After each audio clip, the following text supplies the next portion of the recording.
Hello nursing students and welcome back to my YouTube channel. So ఈ dialogue చెప్పడానికి చాలా చాలా చాలా డేస్ అయితే పట్టిందనమాట. మీకు తెలుసు నోటిఫికేషన్ వచ్చింది ఎగ్జామ్స్ది. సో దాని ప్రిపరేషన్ తర్వాత మళ్ళీ ఎగ్జామ్ రాసిన తర్వాత చాలా చాలా పనులు ఉండడం వల్ల అండ్ ఆల్సో మళ్ళీ వెంటనే నెక్స్ట్ మంత్ కల్లా క్లినికల్ పోస్టింగ్స్ వచ్చేసాయి. సో దానికి సంబంధించిన కమ్యూనిటీ పోస్ట్ అయితే మీరు చూస్తూనే ఉండింటారు. అందుకని నేను వీడియో చేయడానికి కొద్దిగా టైం తీసుకుంటున్నాను అనమాట. సో ఈ మధ్యలో మంచి రీల్స్ కానీ లేకపోతే వీడియోస్ కానీ కొన్ని తీసి పెడుతూనే ఉన్నాను. బట్ ఇట్లా ప్రాపర్గా కూర్చొని ఒక లెక్చర్ నేను అప్పట్లో చెప్పేలాగా చేయలేదన్నమాట. సో ఇంకా లేట్ చేయకుండా వీడియోలోకి వెళ్ళిపోదామా? Let's go. Basically I'm also ఒక స్టూడెంటే కాబట్టి నాకు తెలిసిన నాలెడ్జ్ అయితే చెప్తాను. అండ్ ఆల్సో ఈ ఫస్ట్ సెమిస్టర్లో నేను ఎక్స్పీరియన్స్ చేసింది, అసలు ఎలా వచ్చాను, అసలు ఏం జరిగింది, మొత్తం all my experience about first sem. So first of all నేనైతే బీఎస్సీ నర్సింగ్ చేద్దామని ఫిక్స్ అయ్యి మీలాగే యూట్యూబ్లో చాలా కాలేజెస్ ఎతికేశాను. అండ్ ర్యాంక్ పరంగా ఎంసెట్, నీట్ ఏవేవి ఎలిజిబిలిటీస్ ఉన్నాయి అనే వాటి గురించి కూడా చాలా సెర్చ్ చేయడం జరిగింది అనమాట. తర్వాత మళ్ళీ కొద్దిగా కాలేజ్కి వెళ్ళి డిఫరెంట్ కాలేజెస్ తిరిగి దాని తర్వాత దాంట్లో అంటే ఒక్కొక్క కాలేజ్కి ఒక్కొక్క టైప్ ఆఫ్ క్రైటీరియా ఉంది. సో ఫస్ట్ ఆఫ్ ఆల్ మనం బైపీసీ బ్యాక్గ్రౌండ్ అయి ఉండాలి ఖచ్చితంగా బీఎస్సీ నర్సింగ్ చేయాలి అంటే. అండ్ ఆల్సో మన 12th స్కోర్ బట్టి వెళ్ళొచ్చు అనమాట. అండ్ ఆల్సో ఇప్పుడు ఎంసెట్, నీట్ ఇవన్నీ వచ్చాయి కాబట్టి దాన్ని బేస్ చేసుకొని కూడా వెళ్ళొచ్చు. అంటే అది డిఫర్ అవుతుంది అనమాట. ఎలా మీరు మేనేజ్మెంట్ చేయాలనుకుంటున్నారా లేకపోతే మీరు కౌన్సిలింగ్ ద్వారా వెళ్ళాలనుకుంటున్నారా అనేసి. చాలా మంది నాకు ఫ్లడ్ అయిపోతున్నాను అనమాట ఆ కామెంట్స్తో. ఏంటంటే నువ్వు ఏ కాలేజ్ అక్క. యాక్చువల్గా నా కాలేజ్ గురించి రివీల్ చేయాలనుకోవట్లేదు నేను, but some day I will reveal. నా ఎక్స్పీరియన్స్ అయితే వన్స్ నేను బీఎస్సీ నర్సింగ్ స్టార్ట్ చేసిన తర్వాత ఫస్ట్ ఇనిషియల్గా నాకు చాలా టఫ్ అనిపించింది, కొద్దిగా భయం వేసింది అనమాట ఆ బుక్ చూసి. తర్వాత వన్స్ నేను మా కాలేజ్లో ఎగ్జామ్స్ పెట్టడం వల్ల ఈ ఫైనల్ అలాంటి పెట్టిన తర్వాత నాకు ఓకే క్లారిటీ వచ్చింది ఎలా రాయాలి ఎగ్జామ్స్ అనేసి. ఈ డిగ్రీ లెవెల్ ఆఫ్ ఎగ్జామ్స్ ఎలా ఉంటాయంటే టాపిక్స్ చెప్తారు మనకు, కొన్ని టాపిక్స్ ఇంపార్టెంట్ అని చెప్తారు. అది 2 మార్క్స్కి వస్తుందా, 5 మార్క్స్కి వస్తుందా, 10 మార్క్స్కి వస్తుందా అనేది క్లారిటీ ఉండదు అనమాట. కాన్సెప్ట్ అనేది మనం కాన్సెప్ట్ లానే నేర్చుకోవాలి, అది ఒక క్వశ్చన్ లాగా నేర్చుకోకూడదు అనమాట.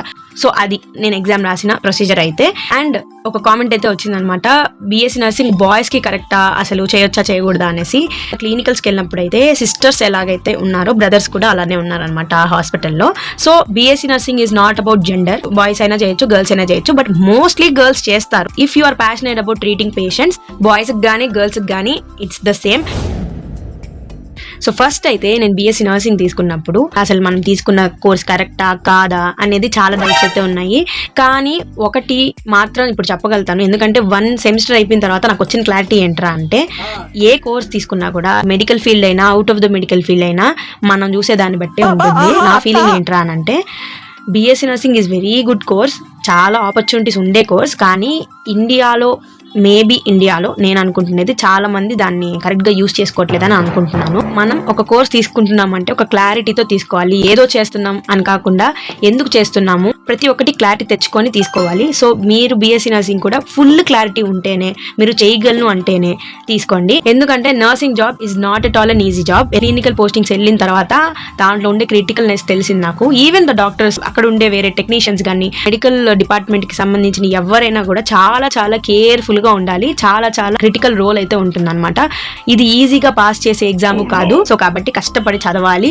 మన కాలేజ్ లైఫ్, మనం స్టడీ లైఫ్ కానీ ప్రతి ఒక్కటి బ్యాలెన్స్డ్గా ఉంటేనే, ముందుగా మెంటల్ స్టెబిలిటీ కరెక్ట్గా ఉంటే కానీ ఈ కోర్స్ రాకండి. నువ్వు ఏ కాలేజ్లోకి ఎంటర్ అవుతావో ఆ కాలేజ్ ఎన్విరాన్మెంట్కి చదువుకోవడానికి, ఎందుకంటే ఈ మెడికల్ ఫీల్డ్లో చాలా రివీల్ చేయను కానీ బట్ నా ఎక్స్పీరియన్స్ మాత్రమే చెప్తున్నాను.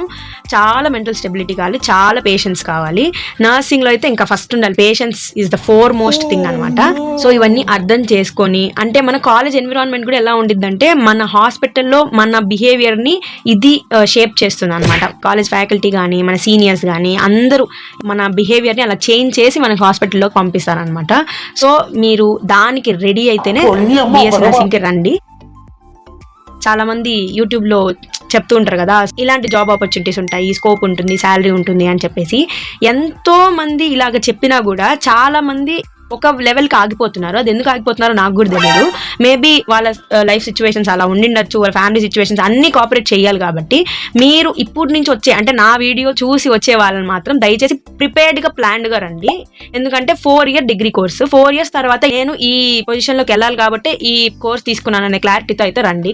సో క్లినికల్ పోస్టింగ్స్ వెళ్ళినప్పుడు రియాలిటీ ఆఫ్ నర్స్ అయితే మనకు అర్థమవుతుంది అనమాట. 4 years క్లినికల్ పోస్టింగ్స్ అయితే చేయాలి. ఒక్కొక్కసారి 2 months చేయాలి, ఒక్కొక్కసారి 3 months చేయాలి. డిఫరెంట్ పేషెంట్స్ ని చూసి డిఫరెంట్ మెడికేషన్స్ ఇవ్వడము, ఇలాంటివన్నీ చూసిన తర్వాత ఆ ఎక్స్పీరియన్స్ ఎప్పుడైతే మనకు వస్తుందో పేషెంట్ ని ట్రీట్ చేయడానికి ప్యాషన్ ఉందా లేదా అనేది మీకే అర్థమైపోతుంది అనమాట. So you like working 6 hours time working చెయ్యాలి అంటే మాత్రం నర్స్ గా సెటిల్ అయిపోవచ్చు అనమాట. ఆప్షన్ నెంబర్ 1 ఇది. ఆప్షన్ నెంబర్ 2, ఈ ఆప్షన్ కాదు నాకు వద్దు అంటే టీచింగ్ ఫీల్డ్ లో ఉండాలి అనుకోని కూడా కొంతమంది ఉంటారనమాట. సో వాళ్ళు ఎంఎస్సీ నర్సింగ్ చేసుకొని పిహెచ్డి వరకు చేసి మరి టీచింగ్ ఫీల్డ్ లో అయితే కూడా ఉండొచ్చు. ఇది కూడా చాలా కంఫర్టబుల్ జాబ్. ఈ 2 మోస్ట్ అందరూ చూస్ చేసుకునే ఆప్షన్స్ అనమాట. మా ఫ్యాకల్టీ కూడా చెప్పింది ఏంట్రా అంటే ఇండియాలో నర్సింగ్ చేసినా కూడా మనం ఫారెన్ వెళ్ళిపోవడం బెటర్ అని చాలా మంది అంటున్నారు అనమాట. బెస్ట్ శాలరీ ఇచ్చే కంట్రీ ఏదైనా ఉంది బీఎస్సీ నర్సింగ్ కంటే జర్మనీ అనమాట. అంటే అవుట్ ఆఫ్ ద ఇండియా ఎక్కడికి వెళ్ళినా కూడా నర్సింగ్ స్కేర్ సిటీ ఎక్కువగా ఉంది కాబట్టి మనం అక్కడికి వెళ్తే మనకి మంచి స్కోప్ ఉంటుంది, మంచి జాబ్ ఆపర్చునిటీస్ ఉంటుంది అనమాట. సో అదనమాట బీఎస్సీ నర్సింగ్ గురించి. ఇంకా నా first sem exam once notifications వచ్చిన తర్వాత దానికి ముందు ఏ రోజు దారో టెస్ట్ అంటే మాకు స్లిప్ టెస్ట్లు కానీ pre final exams, internal exams ఇలా పెట్టినప్పుడు అప్పటికి చదివే వాళ్ళం, తర్వాత మర్చిపోయే వాళ్ళం చాలా మంది. యాక్చువల్ ప్రిపరేషన్ స్టార్ట్ అయిన తర్వాత మేమందరం మా బ్యాచ్ అందరూ ఎలా చదివామంటే ఇంకా అంత చూసేయాలి అన్నట్టు చదివామన్నమాట. కొంతమంది డిఫరెంట్ టెక్నిక్స్ తో చదివారు. So end of the day ఎన్ని టెక్నిక్స్ యూస్ చేసినా, ఎంత చదివినా, ఎన్ని అవర్స్ మనం చదివినా కూడా మనకి ఎంత గుర్తుంది అనేదే అక్కడ ఇంపార్టెంట్. స్ట్రెస్ ఫీల్ అయినప్పుడు, చాలా టెన్షన్ గా ఉన్నప్పుడు friends are the best therapy అనమాట. సో మేము మా బ్యాచ్ అంతా మొత్తం బేకార్ బ్యాచ్ అనమాట. యాక్చువల్ గా చాలా ఎంజాయ్ చేసాం అనమాట మా ఫ్రెండ్స్ బ్యాచ్ వల్ల. మెడిటేషన్లు, యోగాలు అమ్మో మన వల్ల కాదు, అలాంటివంతా ఏం చేయను అనమాట. డాన్స్ చేస్తాను కావాలంటే, పాట పాడుతున్నా, కొంచెం బాత్రూమ్ సింగర్లు అనమాట మనం కాబట్టి అలా పాట పాడుతుంటాను అనమాట. సో అలా అలా అలా స్ట్రెస్ లెవెల్స్ ని తగ్గించుకొని ప్రిపరేషన్ మీద కాన్సన్ట్రేషన్ పెట్టి అండ్ మంచిగానే ఎగ్జామ్స్ రాసాము. బట్ ఎగ్జామ్ రోజు మాత్రం నిజంగా చెప్తున్నా, ఇప్పుడు రాబోయే వాళ్ళకి ఇది ఒక ముందుగా తెలుసుకోవాల్సిన విషయం అనమాట. గుండె దడ అంటే ఏందో తెలిసింది. గుండె దడ మీన్స్ వాట్? మన వల్ల కాదమ్మా. ఎంత గైడెన్స్ ఉన్నా మా సీనియర్స్ దగ్గర నుంచి చాలా చాలా గైడెన్స్ అయితే ఇచ్చారు వాళ్ళు ఈ రోజు మాకు ఇది చెప్పి ఇలా చెయ్యాలి, ఇలా చేయకూడదు అని చెప్పకపోయింటే మేము ఈ రోజు 0లో ఉంటాము, లిటరలీ 0. అండ్ ఇందులో మీకు డిస్క్లైమర్ అని చెప్పాల్సిన ఒక పాయింట్ ఏంట్రా అంటే time management is very very important అనమాట నర్సింగ్ లో. సో మనం ఒక క్వశ్చన్ పేపర్, మనకి ప్యాటర్న్ అయితే క్వశ్చన్ పేపర్ ప్యాటర్న్ అయితే నేను ముందు వీడియోస్ లో చెప్పున్నాను. సో ఆ ప్యాటర్న్ ప్రకారం రాయాలి అంటే మైండ్ పోద్ది గైస్, మైండ్ పోద్ది నిజంగా.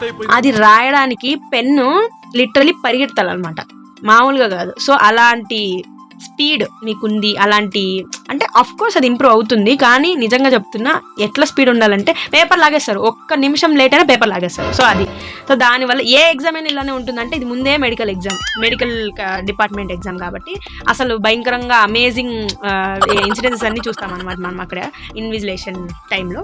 ఇది నేను చెప్పాలనుకుంటుంది వచ్చే వాళ్ళకి. మన సోషల్ లైఫ్, మన ఫ్రెండ్స్ లైఫ్, మన స్టడీస్, మన పనులు, పర్సనల్ కేర్ ఇవన్నీ చూసుకోవాలండి. మళ్ళీ వీడియోస్ చేసి దాన్ని ఎడిట్ చేయాలంటే మాత్రం. బట్ అయినా కూడా నేను టైం ఉన్నప్పుడల్లా వీడియోస్ అయితే ఖచ్చితంగా పోస్ట్ చేయడానికి ట్రై చేస్తాను. క్లినికల్ పోస్టింగ్స్ అనమాట. క్లినికల్ పోస్టింగ్స్ అయితే the best experience of my life అనమాట. ఎందుకంటే మనం నిజంగా థియరిటికల్ గా మనం ఏదైనా చదువుకున్నప్పుడు మనకు అర్థం కాదు, ఓకే ఇలా ఉంటది ఇలా ఉంటది అంతే. దానికి ప్రాక్టికల్ గా మనం చూస్తేనే కదా ప్రతిదీ తెలిసేది. అండ్ నేను ఫస్ట్ పడిన వార్డు గ్యాస్ట్రోఎంట్రాలజీ వార్డ్ అనమాట. అక్కడ కండిషన్స్ ని చూడడం కానీ, అక్కడ డాక్టర్స్ పేషెంట్స్ తో, పేషెంట్ అటెండర్స్ అంటే పేషెంట్ రిలేటివ్స్ తో డిస్కస్ చేసేటప్పుడు కానీ చాలా నాలెడ్జ్ అయితే గెయిన్ చేసుకున్నాను. పేషెంట్స్ తో మాట్లాడడం కానీ, సిస్టర్స్ తో మాట్లాడి చాలా నాలెడ్జ్ గెయిన్ చేసుకున్నాను అనమాట. మా ఫ్రెండ్స్ వాళ్ళ వార్డ్స్కి వెళ్ళినప్పుడు అక్కడ సిస్టర్స్ నుంచి ఆ ఇన్ఫర్మేషన్ కూడా మేము ఎక్స్చేంజ్ చేసుకునే వాళ్ళం అనమాట. సో చాలా చాలా చాలా మంచి ఎక్స్పీరియన్స్ అయింది. బట్ 1 month పోస్టింగ్స్ అనమాట చాలా క్రిటికల్. ఎందుకు క్రిటికల్ అంటే హ్యాపీయే, ఇప్పుడు మనం చేసి వచ్చిన తర్వాత ఆ ఎక్స్పీరియన్స్ అంతా తలుచుకుంటే హ్యాపీగానే ఉంది. బట్ ఆ టైంలో అసలు టైం ఉండేది కాదనమాట. అసలు మామూలుగా స్నానాలు చేసే కూడా టైం ఉండేది కాదు, నిజంగా చెప్తున్నా లిటరలీ. సో అదనమాట. బట్ అదంతా ఎక్స్పీరియన్స్ చేస్తేనే మనం ఒక ప్రొఫెషనల్ నర్స్ అనిపించుకుంటాము. ఎందుకంటే మనం జాబ్ చేసేటప్పుడు ఇప్పుడు మేము సిస్టర్స్ కాదు, మెయిన్ సిస్టర్స్ అక్కడ జాబ్ చేసే వాళ్ళు మాకు వర్క్ నేర్పిస్తారు కదా, వాళ్ళు పడే కష్టం నిజంగా చెప్తున్నా చాలా కష్టం ఉంటుంది. అండ్ హ్యాపీగా చేయాలి, ఎందుకంటే మన వల్ల ఒక పేషెంట్ క్యూర్ అయ్యి వెళ్తున్నాడు అనే ఒక హ్యాపీనెస్ అయితే ఉంటుంది అనమాట. డాక్టర్స్ రౌండ్స్కి వచ్చినప్పుడు మనం అందరి పేషెంట్స్కి మెడికేషన్స్ నోట్ చేసేసుకుంటాం. ఆ మెడికేషన్స్ ఎలా ఇవ్వాలి, ఎంత ఇవ్వాలి అనేది చెప్పేస్తారు. సో మనం ఇవ్వడం మాత్రమే మన పని అనమాట. That is nurses job. ఆ మెడికేషన్స్ ఇచ్చినప్పుడు మన చేతుల మీదుగా ఇస్తున్నాం. సో చాలా కేర్ఫుల్గా ఉండాలి. అసలు మన చేతుల మీదుగా ఒక పేషెంట్కి మనం మెడికేషన్ ఇచ్చి ఫస్ట్ డే మనం చూసినప్పుడు వీక్గా ఉన్న వాళ్ళు 3rd, 4th డేకి కొద్దిగా మనతో మాట్లాడే స్టేజ్కి వచ్చినప్పుడు మన వల్లే వాళ్ళు ఈ పొజిషన్లో ఉన్నారు అని అనిపించినప్పుడు మనకి ఎంత హ్యాపీగా అనిపిస్తుంది. ఇలాంటి హ్యాపీనెస్ మీరు ఎంజాయ్ చేయగలిగితే enter. So that's all for this video. And మీకు ఏదైనా డౌట్స్ ఉన్నా, క్వైరీస్ ఉన్నా కామెంట్ సెక్షన్లో కామెంట్ చేసేయండి. సో నా ఇన్స్టాగ్రామ్ పేజ్ లింక్ అయితే డిస్క్రిప్షన్లో ఇస్తాను. అక్కడికి వెళ్ళిపోయి మెసేజ్ చేసేయండి, మాట్లాడేసుకుందాం. Thank you for watching the video and please like, share, comment and subscribe to my channel. And మీకు నేను పెట్టే వీడియోస్ వెంటనే చూడాలనుకుంటే మాత్రం గంట సింబల్ని ఠంగ్ అని కొట్టేయండి. See you guys in another video and by.